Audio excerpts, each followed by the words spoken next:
guy. I'm not gay. I'm a straight guy. I'm a straight guy in the wrong body. That's kind of important for what I want to talk about. So just to clear that up. So I'm super excited to be here with you guys. This is my third show ever into Chicago, and it's my first show ever in Chicago, Sans Breasticle. That's right. I am 6 months out of post-op top surgery. I just want to show off a little bit. Yeah!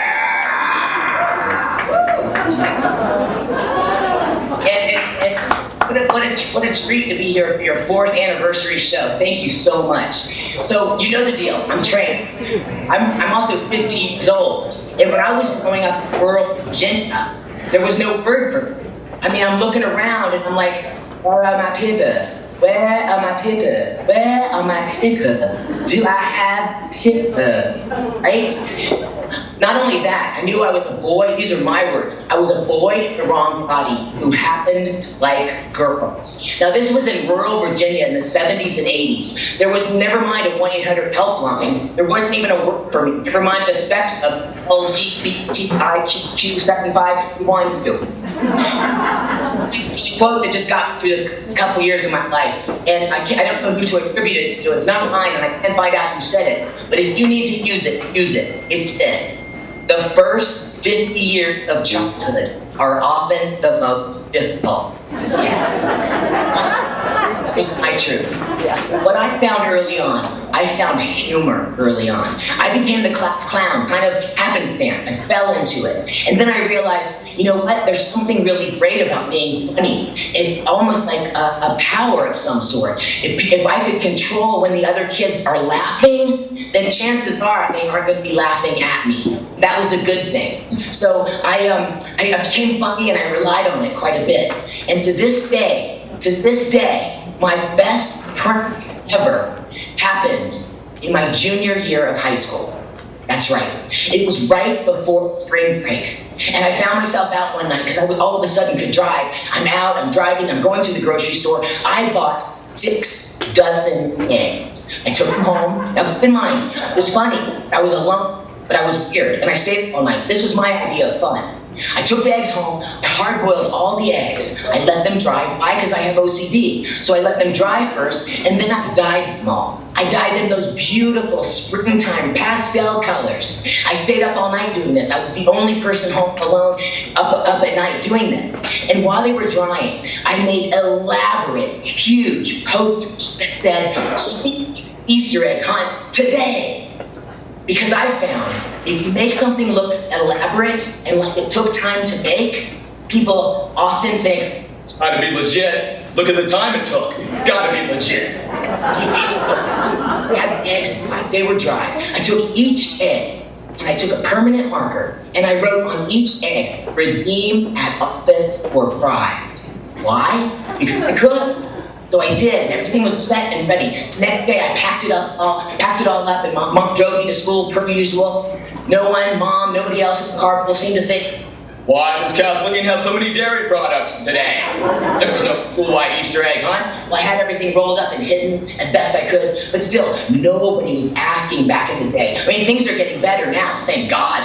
But back then, shh, that was the best policy. Don't ask. It was way before don't ask, don't tell. That was just the way Virginia was. So I had all this stuff in my locker. And because it was time, it'd been time, and it was finally time to do the most creative little fuck you to my old school. Why? Because I could. Now keep in mind, no one's going to get hurt. I didn't want to hurt anybody. I just kind of wanted to mess with their minds a little bit. I just wanted pop reality and make them feel weird. So that's what I did. I waited till the school bell rang. I knew most of the kids were in the cafeteria for lunch. A lot of the other kids were in classes. Office ladies were in the office behind a huge, huge glass window. I all of a sudden made my locker right across from the window, right here. But before that, I went around. I put all the eggs around. Now, in public school, there aren't a whole lot of places to hide eggs, right? But I put them on top of a fire extinguisher, in doorways, in plant pots and whatnot. And that bell rang, everybody swarming out. I went right back to that locker where I'd already anchored in that this would be my locker. This would be my locker. This would be my combo that I can't get. No one seemed to notice, and I stayed there. No one seemed to notice that Kathleen was at the wrong location, couldn't get the locker open. See, not a lot. Hello? One was awake. That's right. So, next thing I know, all the kids are swarming. People have eggs. I look like the high school jock going, yo man, I got 2 eggs in every pocket. I got a lot of pockets. That means I got a lot of eggs. Let's go see. Got other girls going, you know I'm going to redeem that office for prize. Okay, you know I am. Okay, you know I am. Okay. I even had like this little soft, tiny, scared little guy walking real slow with one egg in his hands like this, just protecting it. And the kids were swarming and getting big and going to the office, and the office ladies were getting little, and the kids were swarming and getting huge, and the office ladies were getting tiny, and it just went on and on and on, and no one seemed to notice that I still was at this locker and I couldn't open it. Like I said, no one was really awake, and I knew I wasn't going to be able to hear anything, but it kind of didn't matter. It didn't matter. I got to watch. And I watched this swarm of kids getting huge and going in, and the office ladies seeming tiny. And I could just imagine one turning to the other and saying, Mildred, I don't know nothing about no school-wide Easter egg hunt today, don't it? And it didn't matter what happened, because one at a time, every kid left the office, confused, dejected, posture getting bad, feeling small, feeling deflated, but they each still had their eggs. And it was a moment for me. I didn't have to say anything, but it was a moment for me where I was like, hey, doesn't feel so good, does it? Welcome to my world. It was just a polite, weird little F you. That's all, nothing more. I'm sitting in the next class period. I'm sitting there, and I'm giggling to myself. Why? Because real men giggle. I'm sitting there, and I'm giggling to myself, and I'm rehashing it in my mind when I hear over the PA system, Kathleen Cook, please report to the office.